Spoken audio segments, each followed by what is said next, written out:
José Ángel Murcia es licenciado en matemáticas por la Universidad de Murcia y es profesor asociado de educación de didáctica de las matemáticas en la Universidad Complutense. Y es un lujo de compañero tenerlo en Monk, en Smartick también ha estado y está. Y, y es un apasionado, a lo mejor alguno lo habéis visto en acción, es un apasionado de la divulgación de las matemáticas. Con esta serie de webinars que iniciamos hoy va a ser el primero, queremos desde Monk acompañar en la mejora, en la investigación, en la profundización del aprendizaje de las matemáticas en primaria y en menor medida en secundaria. Sé que muchos de los que estáis escuchando conocéis Monk, nuestra plataforma de evaluación de competencias de matemáticas y lectura para primaria y secundaria. Para los que no la conozcáis y sea vuestra primer contacto, pues todo nuestro afán desde hace 5 años que empezamos a investigar es que dispongáis de las mejores herramientas en el aula para tener unas gafas de cerca y unas luces largas a la vez de conocimiento del progreso de cada uno de vuestros alumnos, de la clase y del curso y de vuestro centro, comparado en una escala, comparado con toda España, que calibramos la prueba con 77.000 alumnos por toda España. Y sin más, voy a darle paso a José Ángel y, y de nuevo, gracias y simplemente recordaos que somos un equipo con cara y ojos, que estamos aquí detrás y que nos tenéis para cualquier duda, sugerencia, petición de información. Aquí estamos. O sea que, sin más, vamos a aprender hoy de cómo quitarle ese miedo a las matemáticas que tienen algunos de nuestros alumnos con un poco de humor y con un crack de verdad que es José Ángel Murcia.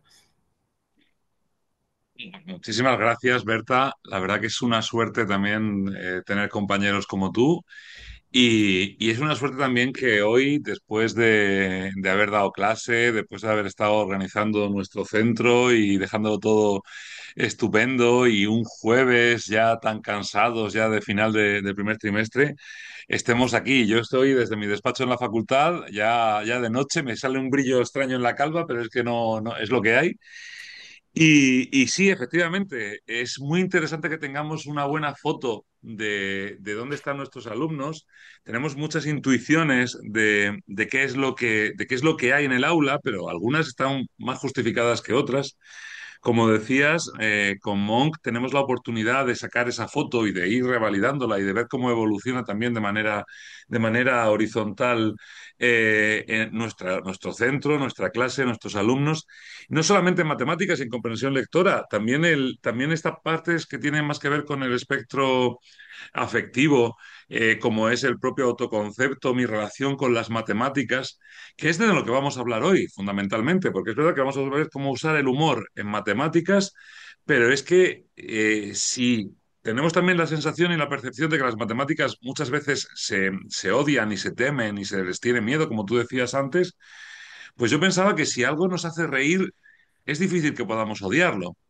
Entonces vamos a ver cómo, como ya sabemos que los mejores maestros, gran parte del trabajo, incluso algunas de las viñetas que están en mi presentación y que ahora veremos, se las debemos al profesor Pablo Flores de la Universidad de Granada, que ha publicado y sigue escribiendo artículos sobre la importancia del uso del humor en el aula de matemáticas y sobre cómo usarlo, que es de lo que vamos a divulgar y de lo que vamos a hablar hoy. Y como decía, algo que te ha hecho reír, no vas a odiarlo, no vas a tenerle miedo. Vamos a ver si podemos romper un poco ese miedo y aprender a usarlo, porque no es solamente soltar un chiste, es ver cómo poder aprovecharlo para hacer matemáticas. Así que venga, sin darle más vueltas, vamos a empezar. Le doy a compartir. Deciros sí que vamos a... solo contenido.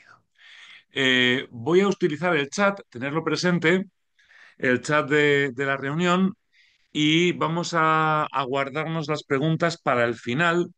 Y no solamente las preguntas, también hay una pregunta que os hago ya y que dejo ahí pendiente por si acaso de aquí al final queremos participar, es en los próximos, o sea, tenemos bastantes ideas y tenemos ya pensados los próximos webinars que vamos a organizar, pero si queréis proponer algún tema para webinar, pues al final dejaremos un ratito de preguntas y respuestas. Entonces, como digo, pararé para preguntaros cosas. Tengo aquí abierta la pestaña del chat. Si se me escapa algo, Berta, Yolanda, no dudéis en tomar la palabra y decirlo. Y ya digo, ya haremos un turno de preguntas o dos turnos de preguntas al final. Así que vamos a empezar. Como digo siempre, poneros cómodos, aunque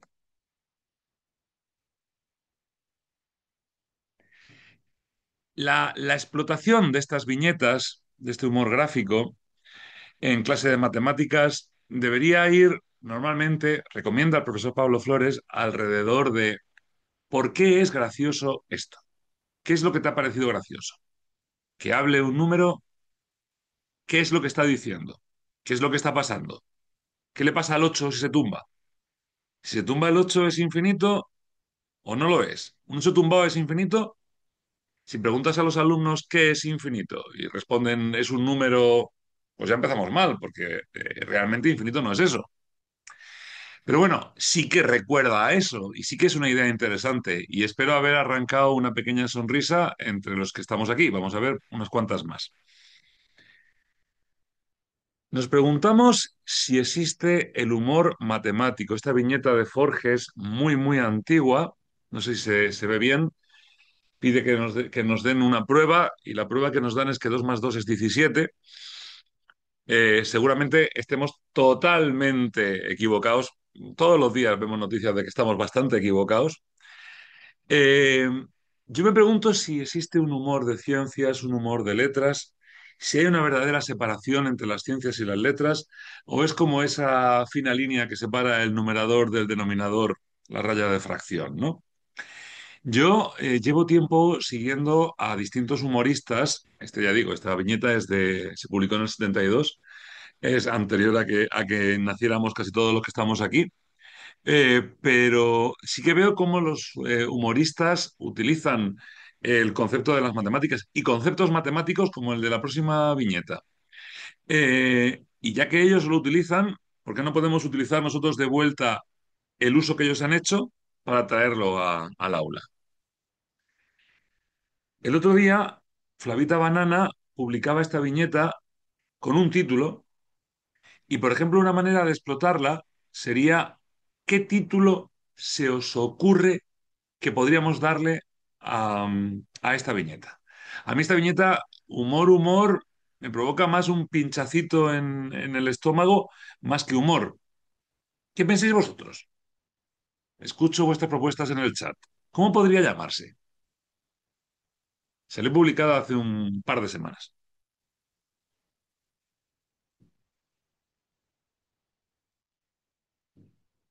¿Qué es lo que creéis que ocurre? ¿Por qué dice esa señora que es temporal? ¿Alguna sugerencia?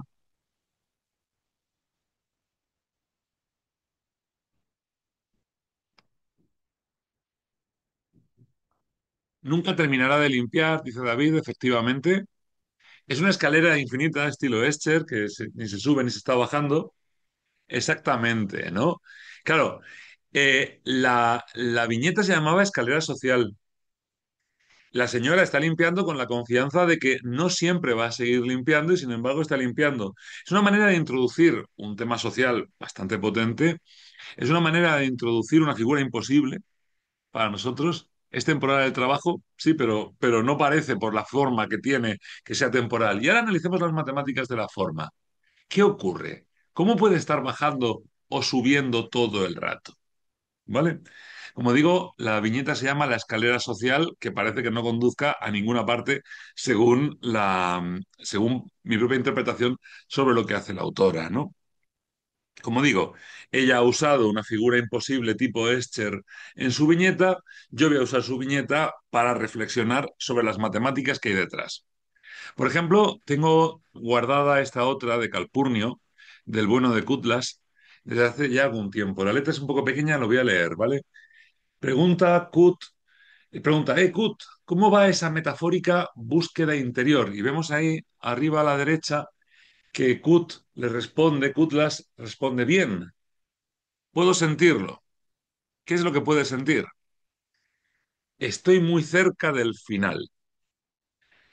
¿Qué ocurre en esta viñeta? Esta vez es un torcido, es una figura imposible. En realidad no es una figura imposible. Es nuestra queridísima cinta de Moebius, en la que se unen los extremos de un cilindro, pero girado exactamente 180 grados para que conecte. Y lo que ocurre a nivel topológico es muy interesante.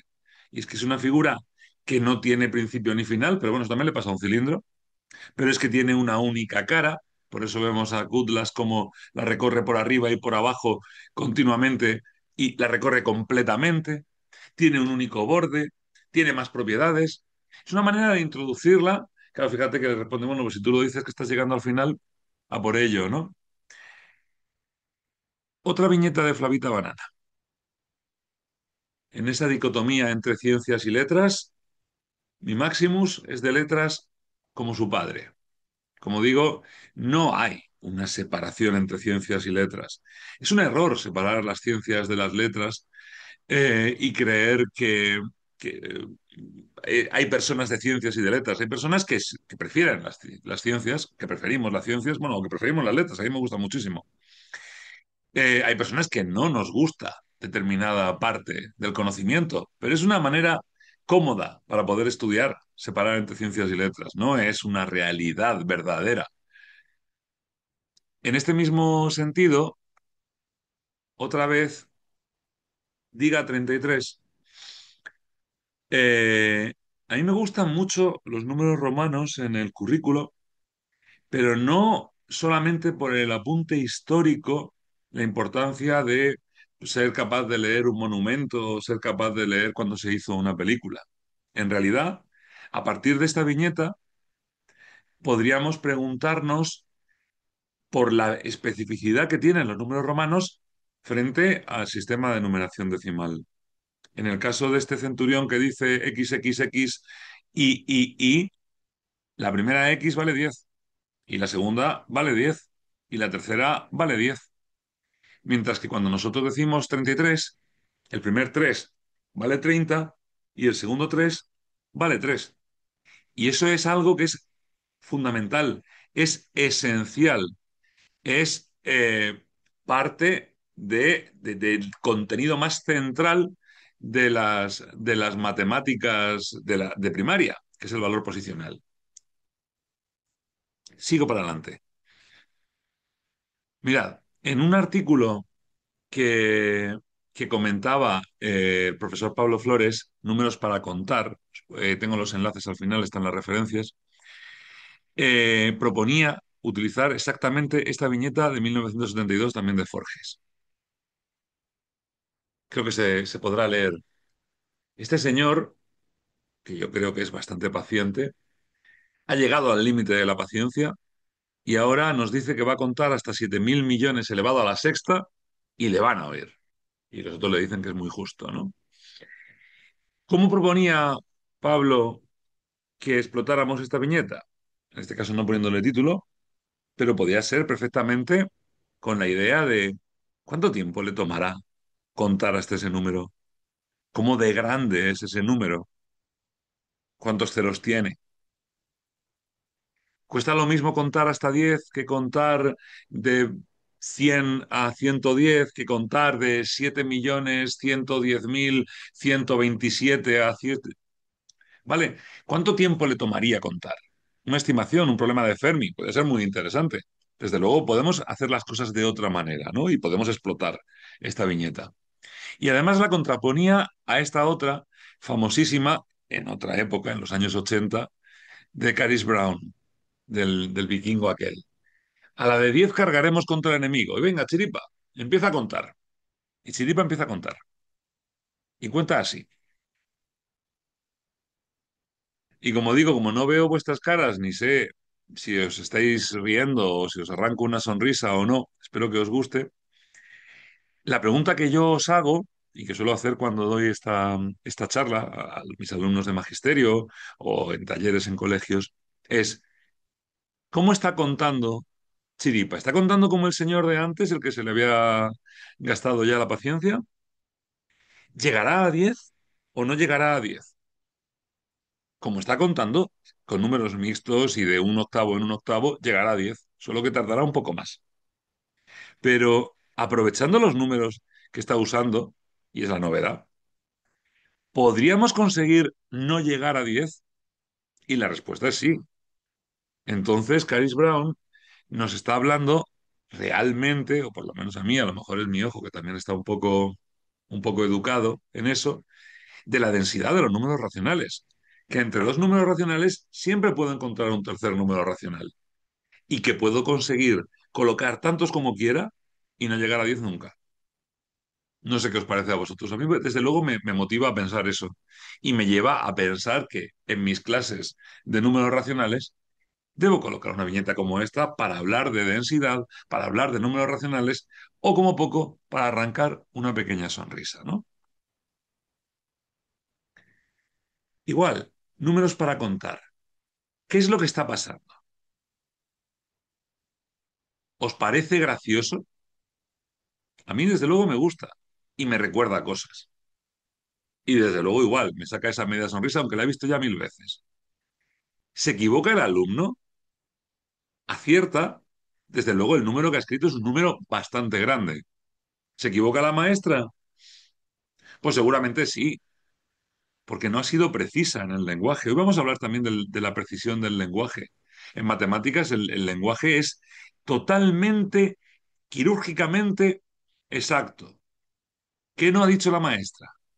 Que tenía que escribir el número mayor que fuera capaz, no el más grande, porque grande es bien grande el número que ha escrito, ¿verdad? Fijaos, yo recuerdo una anécdota personal que a mí me evoca mucho cuando veo esta viñeta. Un día abro el buzón y me llega una carta de la antigua Caja Madrid en la que decía que, bueno, había pagado la cuota, no sé, la cuota 80 de mi hipoteca y ya solo debía, pongamos, 200.000 euros. Una cantidad perfectamente razonable. Eh, ¿Diríais que deber 200.000 euros es mucho? ¿Es grande? ¿Es una cantidad grande? ¿Es una cantidad pequeña?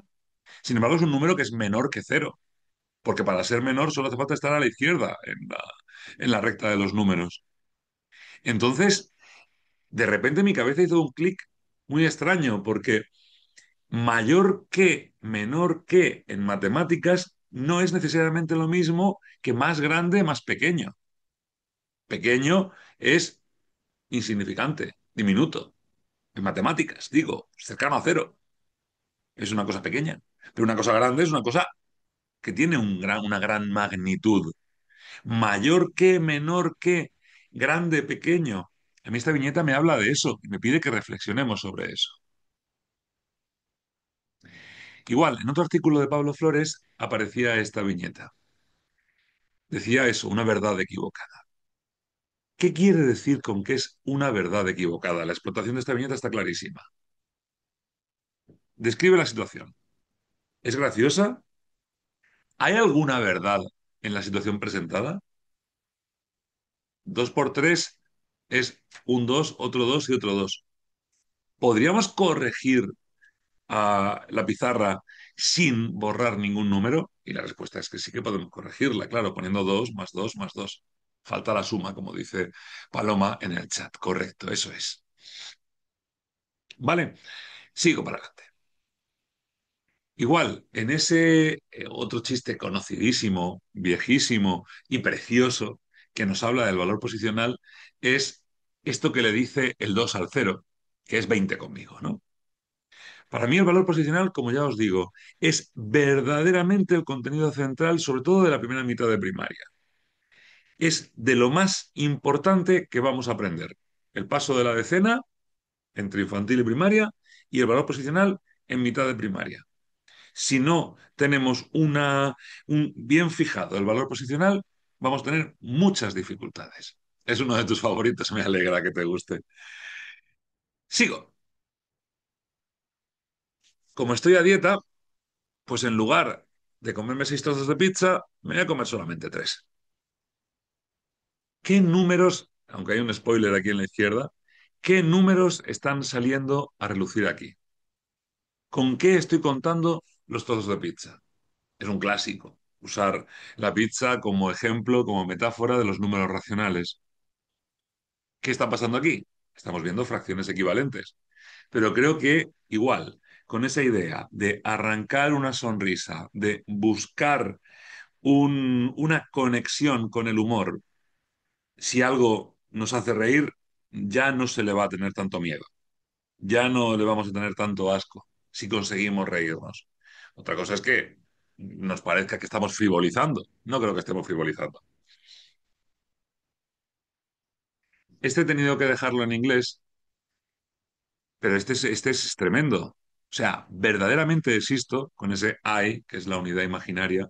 Es verdad que es bachillerato, los números complejos, pero también nos habla un poco de historia de las matemáticas. A mí me encanta esta historia y no puedo evitar contarla. Durante mucho tiempo, a los números negativos, que sí que están en el currículum de primaria, se les tuvo por números imaginarios, porque no tenía mucho sentido un número negativo. Los números eran para contar y los números negativos no servían para contar. Sí, vale, sí, podía modelizar lo que se debía, pero lo que se debía tampoco era negativo. De manera que pensaban, y estoy hablando desde el siglo XVI, que los números negativos eran imaginarios. Bueno, pueden ser interesantes, pero no existen. Pues ahora los números negativos están totalmente integrados en el currículo y para nosotros existen, pero seguimos llamando imaginarios a esos números complejos, ¿no? Encima el número complejo y está ahí el pobre sentado en el diván del psicoanalista y no sabe si existe o no por aquello de ser imaginario. La que viene ahora también tiene una componente fortísima de historia y le voy a contar, no puedo evitarlo. Es esta. ¿Qué es, doctor? Son cálculos en la vesícula. Es malísimo, es una integral inmediata, no sé si os dais cuenta, pero lo interesante es, se ríen por ahí, se ríe la gente. Lo que es verdaderamente interesante es lo verdaderamente cierto que hay en esta viñeta. Y es que es un cálculo porque es una operación, en este caso una operación de cálculo infinitesimal, pero es que resulta que los cálculos se llaman así, no los cálculos del riñón o de la vesícula, sino los cálculos matemáticos se llaman así porque calcular fue durante cientos de años, y estoy hablando de la historia romana, fue poner y quitar piedras en un ábaco que era una mesa con hendiduras. Y como piedra se decía calculus, pues poner y quitar piedras acabó siendo calcular. Entonces, si alguien ha tenido un cálculo en la vesícula, que no hace ninguna gracia y no te ríes con él, me perdone, pero es verdad que los cálculos matemáticos y los cálculos de la vesícula están mucho más conectados de lo que uno pudiera imaginarse porque comparten la misma palabra. No solamente comparten la palabra, comparten la misma etimología. Es fascinante. Bueno, cambiamos de números. A mí los chistes de pi me parecen maravillosos. Yo creo que los matemáticos tenemos una querencia especial por pi y este pi mordiéndose la lengua que está intentando escribir su nombre completo me parece adorable. Me dan ganas de abrazarle. Como este otro que quiere hacerse un selfie, ¿no? O como este otro que habla con un primo no tan lejano. Este chiste, para el uso de este chiste se puede usar calculadora. Y si no, os lo termino de contar yo.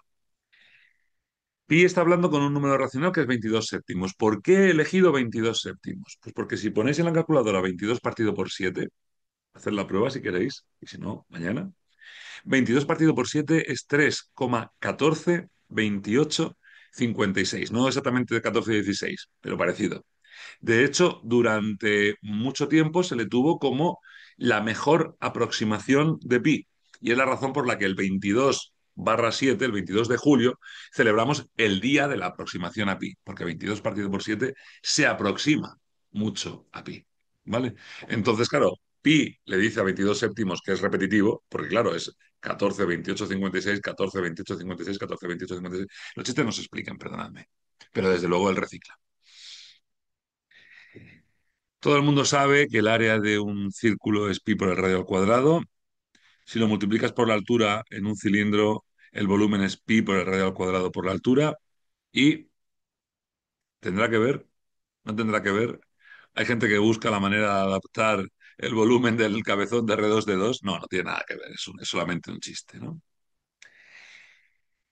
Esta mañana, en clase de Matemáticas y su didáctica 3 ha aparecido eh, una vez más este error frecuente. Esto es una captura, es un meme que se hizo famoso en la pandemia porque alguien tuvo el buen gusto de colocar esta historia de separación, distancia social, y creer este error frecuente de las matemáticas de que si algo está a 1,5 metros y a 1,5 metros, esto también es 1,5 metros. Y no, para nada. De hecho, pasa bastante, os pongo un momento un geoplano para que me entendáis. A mí me pasa cuando le pido a mis alumnos o en talleres que me encuentren cuadrados de área 1, o que me encuentren cuadrados distintos en el geoplano, que alguien va y encuentra este otro, surge la duda de si es un cuadrado o no es un cuadrado, porque tiene la posición de un rombo y tal y cual, pero alguien antes o después dice, no, no, es que este es el mismo que este. Dice, no, pero si no ves que es más grande, entonces se produce una discusión sobre si es el mismo o no. Y es porque creen que esta distancia, por ser dos contiguos, es la misma que esta distancia. Es un error frecuente y es un trabajo también que tenemos que hacer desde la didáctica de las matemáticas, actuar sobre los errores frecuentes. Y de repente, vaya, pues esa viñeta nos habla un poco de ese error frecuente en geometría, ¿no? Y aquí tenemos a dos famosos físicos separando al pobre Euclides, debe ser Euclides, no lo sé. Bueno, sigo para adelante. No permitirán una boda entre primos, 3 y 7 sin duda son primos, pero claro, cero no podrá dividirlos porque cero no puede dividir a ningún número. Está prohibido. Decía Lelutier hace unos años que de cada 10 matemáticos, 5 son la mitad. O sea, no es un chiste, es la realidad. Pero podemos subir la apuesta y este chiste sí que precisará explicación o desde luego precisaría que vosotros me lo explicaréis a mí.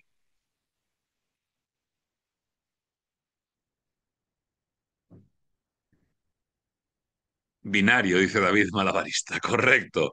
Claro, y no se lee de cada 10 informáticos, de cada 1 0 informáticos, que es exactamente como se escribe en binario, el número 2 1 es la mitad. Es la razón por la que puse el otra. O la fracción como operador cuando decimos que la mitad del aguacate es agua, siendo la otra mitad cate. Eh, la fracción como operador es muy interesante y a mí este chiste me lleva a pensar en una posible conexión extramatemática entre palabras compuestas. Aguacate no es una palabra compuesta, pero parece una palabra compuesta porque tiene una palabra que es la mitad de las letras de aguacate, pero me llevaría a hacer una de esas conexiones que nos gustan hacer en clase de matemáticas o que disfrutamos hacer en clase de matemáticas de qué palabras sabes que tengan otras palabras dentro, ¿no? Las palabras compuestas. Oye, ¿y cuántas de esas palabras son la mitad de la otra palabra? ¿Y cuáles no? ¿Encontraríamos otras fracciones en palabras? Fracciones y palabras, no, no, no sé, no, no lo esperaba yo esta mañana, que fuéramos a acabar hablando de fracciones y palabras, ¿no? Bueno, hace unos días, bueno, falleció Claudia Alsina, un divulgador extraordinario que tiene una conferencia que me encanta, que yo he replicado en la siguiente viñeta, ¿no? En este caso es una viñeta que no ha aparecido publicada en ninguna parte. Este señor de aquí, supongo que lo reconoceréis, es un retrato que está en la National Gallery of Portraits en Londres, es el mismísimo Enrique VIII. Y esta señora de aquí, pues también la conoceréis porque fue su primera esposa, y aquí la segunda, y la tercera, y la cuarta, y la quinta, y la sexta. Sí, Felipe VIII, Enrique VIII, perdón, Felipe, no. Enrique VIII tuvo seis mujeres.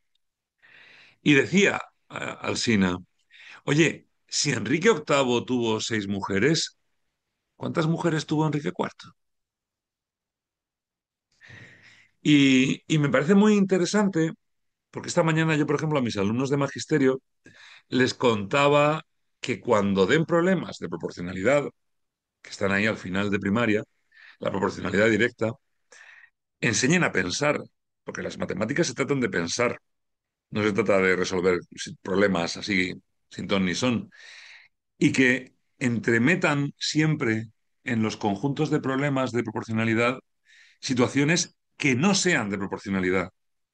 Porque si tú, cuando acabas de dar la proporcionalidad, todos los problemas que salen son de proporcionalidad, pues de repente tú lo que haces es coger el martillo que representa la regla de tres y empezar a golpear todo lo que aparece ahí como clavos, que son los problemas de proporcionalidad.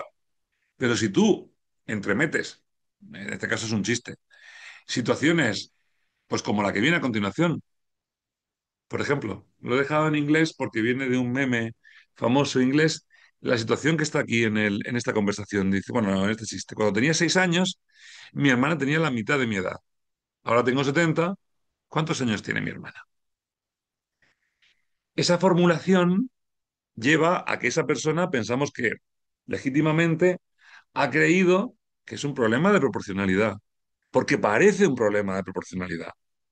Y está muy bien colocar problemas de aparente proporcionalidad, de ilusión de linealidad, que se suele nombrar en los artículos de didáctica, entre medias de los problemas de proporcionalidad. ¿Para qué? Para que no sea todo aplicar el problema. Este además, si es real y no es una broma, está pensado para que la respuesta sea, como todos sabemos, 67. Se ha puesto tan de moda el 6-7, ¿no? Pues está puesto para eso y alguien o bien ha picado o bien le está haciendo el juego a quien lo ha puesto, ¿no? Porque se ha creído que es un problema de proporcionalidad. Creo que es muy interesante esta idea, en este caso, de colocar entre problemas de proporcionalidad, problemas de aparente proporcionalidad o de proporcionalidad inversa, ¿no? Como este de Enrique VIII. Ah, por cierto, no he dicho, Enrique IV tuvo dos mujeres, o sea que no cumple la regla de tres.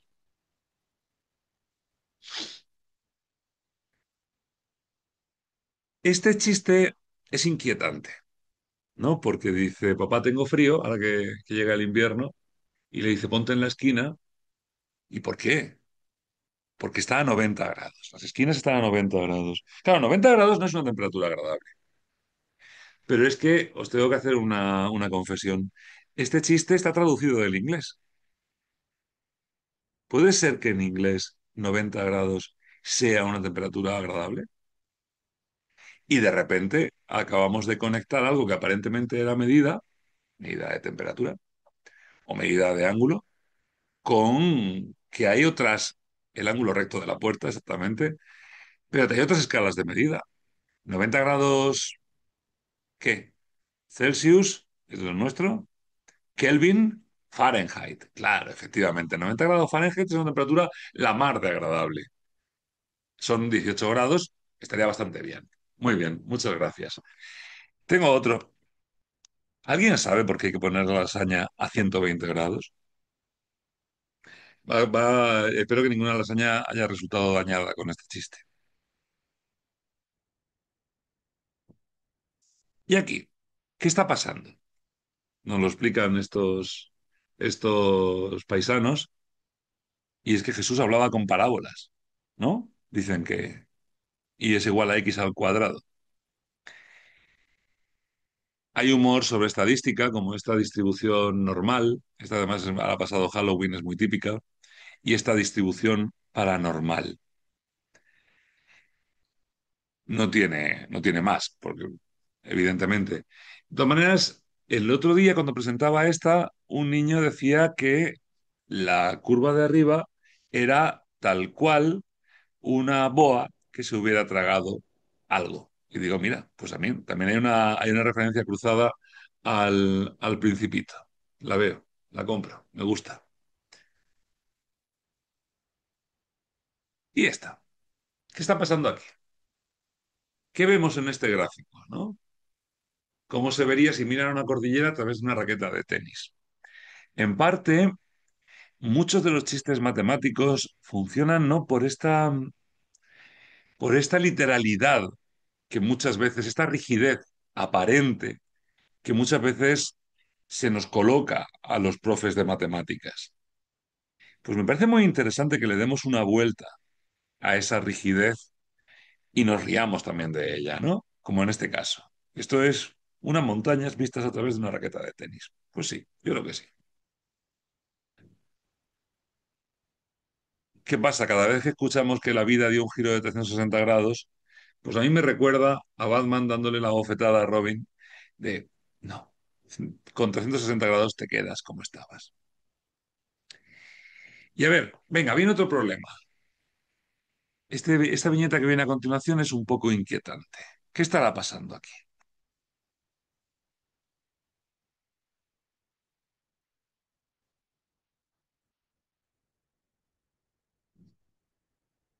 ¿Alguna sugerencia? ¿Alguna idea?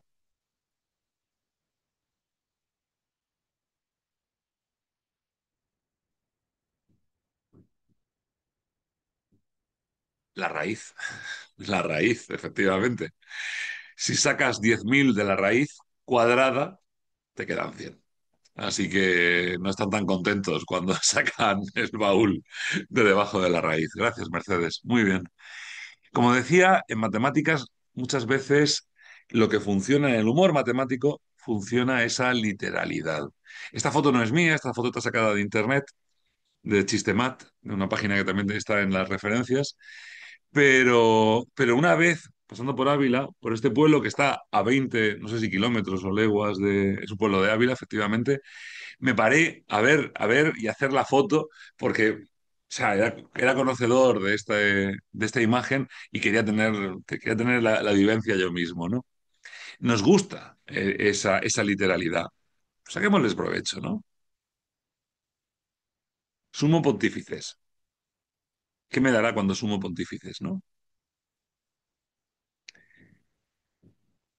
Y ya estamos terminando, vamos a ver si conseguimos despejar la incógnita. A mí este me gusta mucho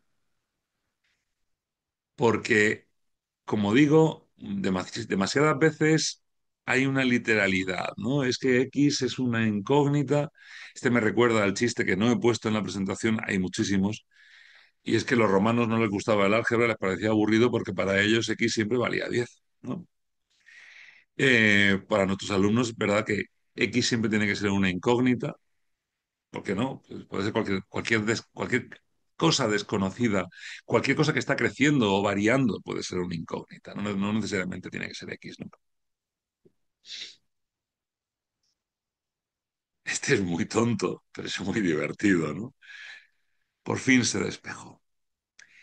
Y otro de mis favoritos, que a mí me habla de contrato didáctico, es el que viene a continuación. Esta es claramente una situación que no es una situación real, pero es maravilloso.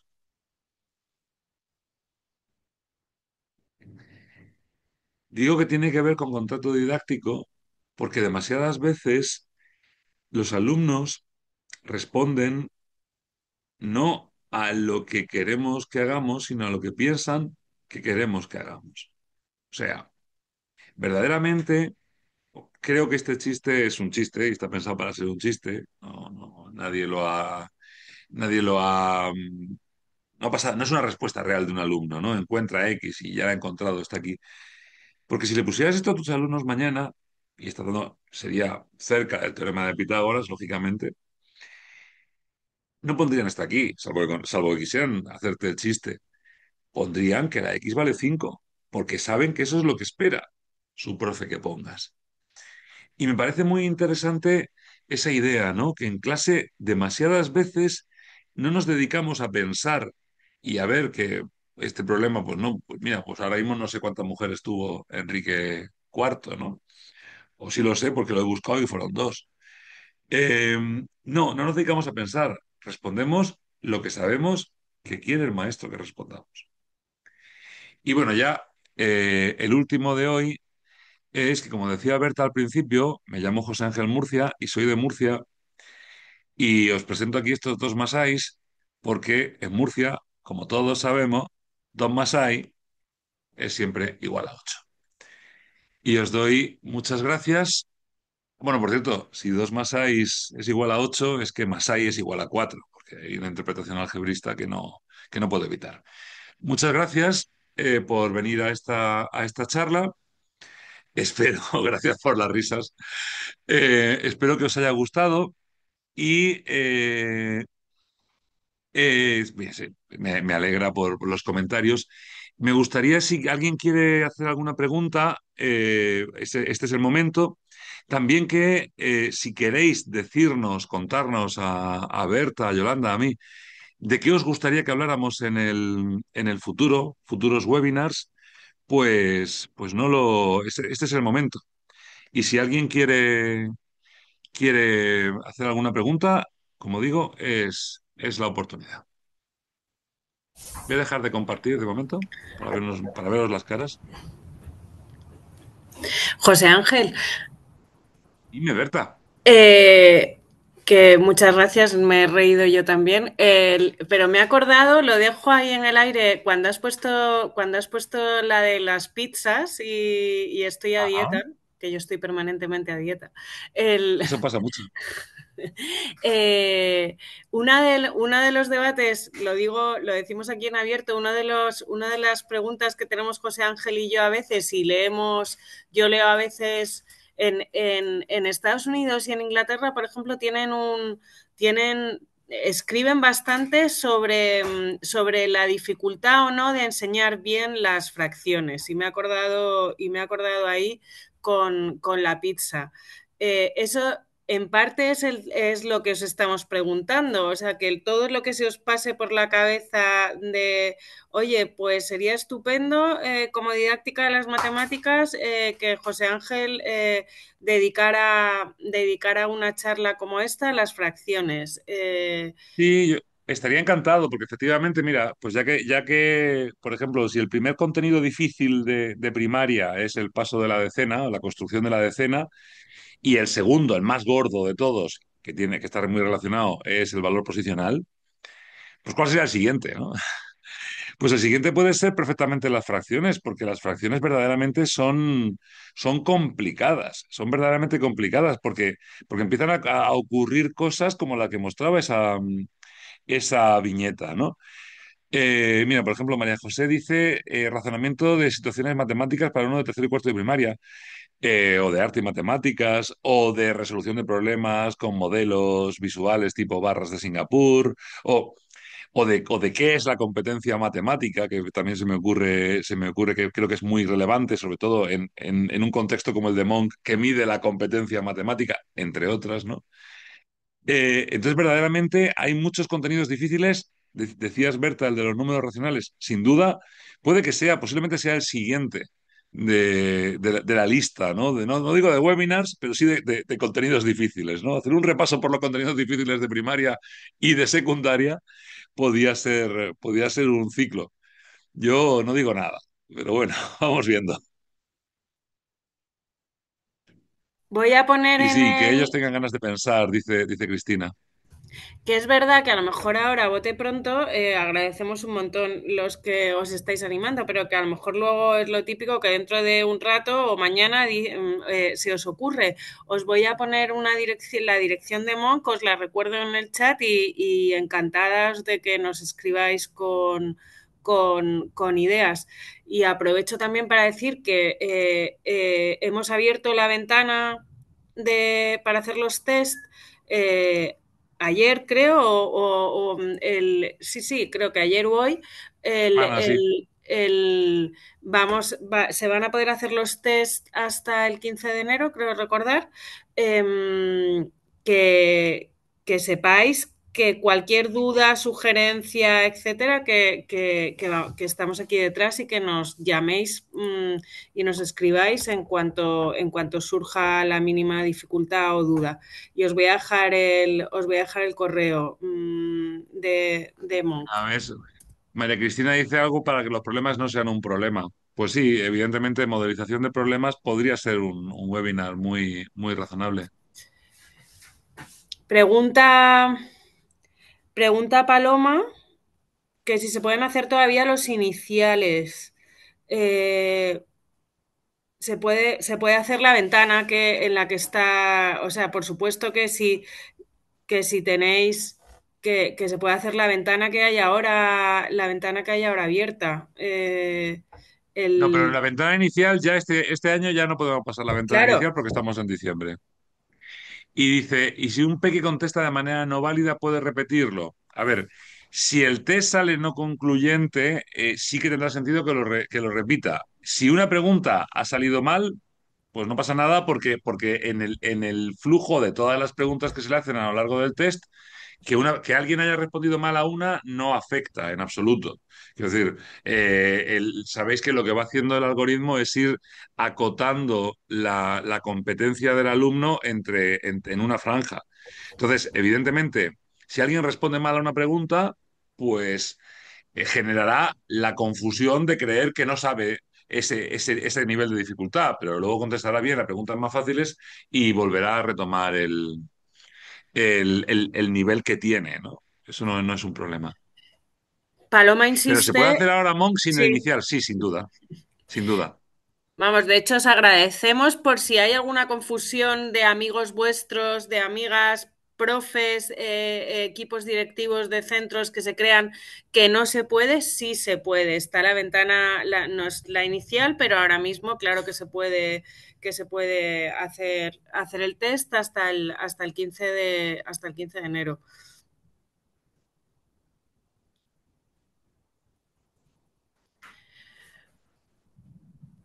Pues yo creo que nos vamos a despedir muy agradecidos. Yo creo que a 4 de diciembre se puede desear feliz Navidad ya, José Ángel, o Hombre, yo siempre que teniendo en cuenta que si no nos vamos a ver antes, pues yo desearía feliz Navidad, naturalmente, siempre, aunque pues fuera 4 de marzo.